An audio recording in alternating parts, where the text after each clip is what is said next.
It wasn't just a wild rumor. According to Cassie, it actually happened. In front of a stunned courtroom, she claimed that Diddy once threatened to blow up rapper Kid Cudi's car. And then it exploded in Cudi's driveway. Yes. He mentioned that when we were out of the country, that Scott's car would be blown up. He wanted his friends to be there to see it. When you say he wanted his friends to be there to see it, who is he? Sean wanted Scott's friends to be there to see the car get blown up in the driveway. Yeah, you heard that right. This wasn't some vague threat. It was allegedly Diddy's reaction to Cassie secretly dating Cudi while she and Diddy were on the rocks. She said he wanted Cudi's friends to watch it burn. And shockingly, in a 2023 lawsuit, Cassie stated that's exactly what went down. Later, Kid Cudi himself confirmed it to the New York Times. Let that sink in. And we're just getting started. This isn't just about cheating or breakups or even celebrity drama. This is a massive federal case against Sean Diddy Combs. He's being charged with sex trafficking, racketeering, and running a corrupt enterprise under RICO laws. Yes, the same ones used against mob bosses. Cassie Ventura, Diddy's ex-girlfriend, has taken the stand. Her testimony is one of the most explosive yet, and it could change everything. Cassie walked in with a calm voice, no drama in her tone. But what she shared, nothing short of horrifying. She began with the infamous 2016 hotel hallway beating. A new video, never seen before, was shown from a different angle. In it, Cassie is seen fleeing the room barefoot, carrying a bag and phone. Prosecutors said this wasn't just a fight. This was Cassie escaping. During that testimony, you said that you did not fight back when Sean hit you. Were you speaking about the incident at the Intercontinental that we were talking about, or were you speaking generally about incidents in your relationship? I was speaking specifically about the Intercontinental. And here's where the story turns. Diddy had claimed that bag and phone were his, that he was just trying to get his stuff back. But Cassie told the jury, nope, they were hers.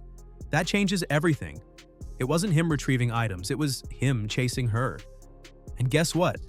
Someone else was in that hotel room, an escort named Jules. If prosecutors can find him, he might become a major witness. Ms. Ventura, can you remind the jury who Jules is? Jules was one of the regular escorts that we used for freak-offs. Was Jules present at the Intercontinental Hotel on March 5th, 2016? Yes. And where, if you know, was Jules during the incident that was depicted on the videos that we watched? Jules was inside of the hotel room. When asked how many times Diddy had allegedly dragged her, hit her, or pulled her down, Cassie's answer was chilling. Too many to count. That kind of pattern is what prosecutors are counting on. Because to prove racketeering, they don't need one wild story. They need a system. A repeat pattern. And Cassie delivered that. That's me, just a selfie of my fat lip, wearing sunglasses. When was this image taken? It was taken in the Uber on the way to my apartment. Okay, after you left the Intercontinental Hotel? Yes. With what device did you take this photograph? I took it with one of my phones. And why are you wearing sunglasses in this photograph? Because I had a black eye underneath. I was trying to cover it. After one alleged attack, Cassie said she took a selfie in an Uber. Her lip was swollen. She wore sunglasses to cover it.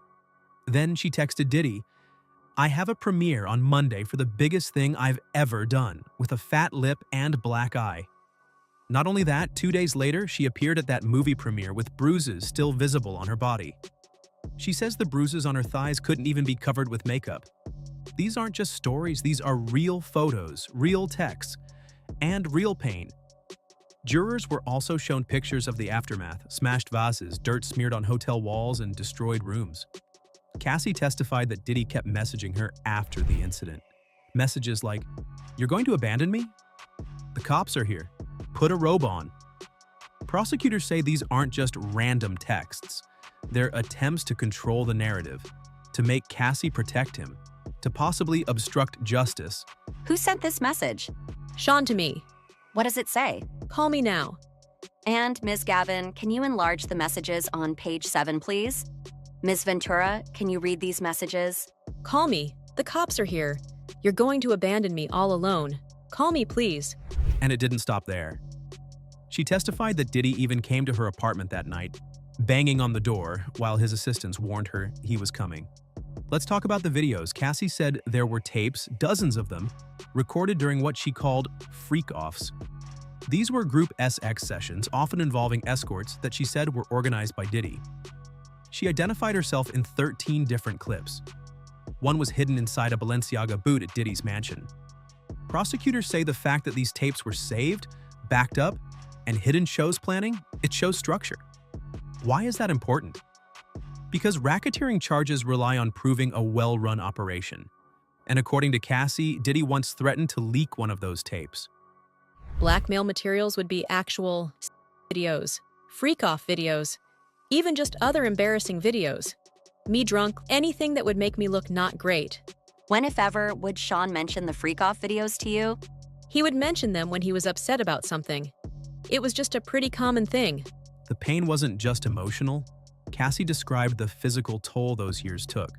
Constant urinary tract infections, burning every time she used the bathroom, painful sores in her mouth. She said she lived in constant discomfort and learned to accept it. As a result of freak-offs, what, if any, medical issues did you experience? I had a lot of stomach issues and gastrointestinal issues from taking drugs. I also would get frequent UTIs. If you've had one, you know how painful that is. Just stopping you there, Ms. Ventura, what does UTI stand for? Urinary tract infection. She also claimed she was regularly given MDMA, ecstasy, and ketamine. It left her feeling bloated, sick, and sleepless for days. She said they'd recover from these freak-offs with IV fluids, massages, and food cooked by Diddy's private chef. Why mention that? Because prosecutors say it shows how Diddy used his entire staff to support this alleged operation. Cassie said she started using opioids between 2007 and 2008, not just to relax, but to numb herself from the emotional and physical pain. She said Diddy supplied them, and prosecutors believe this might support another charge, drug trafficking. Even though Diddy hasn't been charged with drugs, that could be one of the predicate acts needed for the RICO case. She also claimed that Diddy once moved her into the London hotel for a week and told her she couldn't leave. Only her stylist was allowed in, no friends, no freedom. And then came the hardest part. Cassie told the jury about the night she says Diddy robbed her. It was 2018. They had dinner in Malibu. She thought they were getting closure. He drove her home. And then, she says, he followed her inside and assaulted her on the living room floor. She said she cried. She said no, but it was fast and terrifying. I went inside, went in the living room. He came in, pretty usual, nothing weird. And then he my living room. Where in your living room did... On the floor. How did you physically react when Sean... I just remember crying and saying no, but it was very fast, so... She said he looked like a different person. His eyes were black. He didn't say a word. After that, she never saw him again, except for one chilling text in 2019. It said, "Full of skeletons."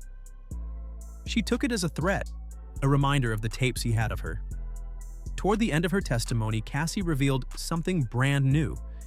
She said she had settled her 2023 civil lawsuit against Diddy for $20 million. And not only that, she filed it on November 16th, and it was settled in just one day. That lawsuit, it mirrored everything she just said in court. And according to prosecutors, that lawsuit is what started the FBI's investigation, which led to this federal trial. And what might now decide Diddy's future? What's next? Cassie returns to the stand. But now, Diddy's lawyers get their turn. They'll try to break her story. They'll dig in, cross-examine, and try to shake her. There was violence. There might even been... It was about jealousy, infidelity, and money. It wasn't about a criminal enterprise. It wasn't about trafficking. That's the argument that they're going to make when cross-examination starts tomorrow of Cassie and going forward in this case. Ryan. But here's the problem.